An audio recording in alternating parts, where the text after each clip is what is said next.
Πάμε στον κύριο Δέλτα. Κύριε Δέλτα, καλό μεσημέρι. Καλό μεσημέρι. Διεθνούς σημασίας ανακάλυψη για την θεραπεία του συνδρόμου L-Port. Τι ακριβώς αφορά αυτή η ανακάλυψη? Ναι, καταρχάς ευχαριστώ για την πρόσκληση και την ευκαιρία που μας δίνετε. Μιλούμε για το σύνδρομο Alport. Το σύνδρομο Alport είναι μια σοβαρή, σπάνια νεφρολογική πάθηση, κληρονομική. Είναι η πιο γνωστή νεφρική σπυραματοπάθεια. Και είναι μια από τις χιλιάδες σπάνιες νόσους, την οποία μελετούμε και εμείς εδώ στην Κύπρο εδώ και πολλά χρόνια. Άτομα με αυτό το νόσημα μπορεί να καταλήξουν στην αιμοκάθαρση σε σχετικά νεαρές ηλικίες, συνήθως πριν την ηλικία των 40 ετών. Μάλιστα. Και είστε μαζί με αυτούς τους δύο που βλέπουμε στη φωτογραφία. Είναι η ομάδα αυτή, ποιοι είναι αυτοί? Η ομάδα είναι μεγάλη. Η ομάδα είναι αρκετά μεγάλη, με συνεργάτες από την Κύπρο και εκτός Κύπρου. Τα δύο παιδιά που βλέπετε, ο δεξιά μου είναι ο δόκτωρ Χριστόφορος Οδειάτης, μεταδιδακτορικός ερευνητής μαζί μου εδώ και μερικά χρόνια, ο οποίος συνέχισε αυτό το project από τους προηγούμενους, και στα αριστερά μου είναι ο φοιτητής μου, ο διδακτορικός φοιτητής μου, Παύλος Ιωάννου, του οποίου η διδακτορική διατριβή ήταν ένα μεγάλο μέρος της δουλειάς που περιγράφουμε εδώ.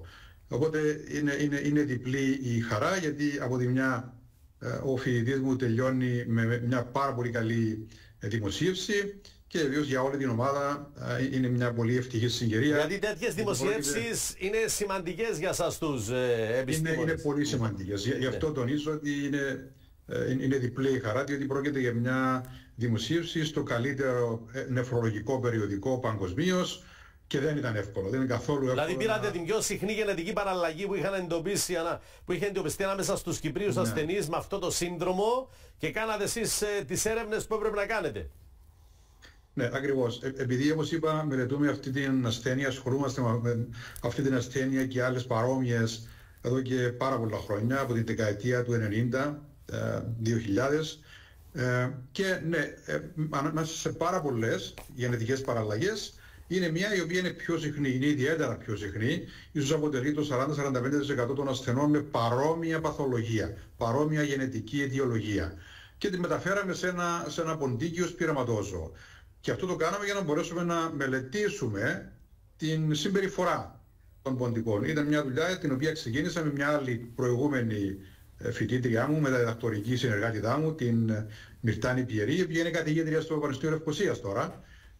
Και σιγά σιγά φτάσαμε εδώ που φτάσαμε. Συμμετείχε και η Ισαβέλα Σάβα, νεφρολόγος, και πολλοί άλλοι. Και τα επόμενα βήματα, δηλαδή μετά από αυτές τις ανακαλύψεις, τι ακολουθεί, τι έρχεται, κύριε Δέλτα?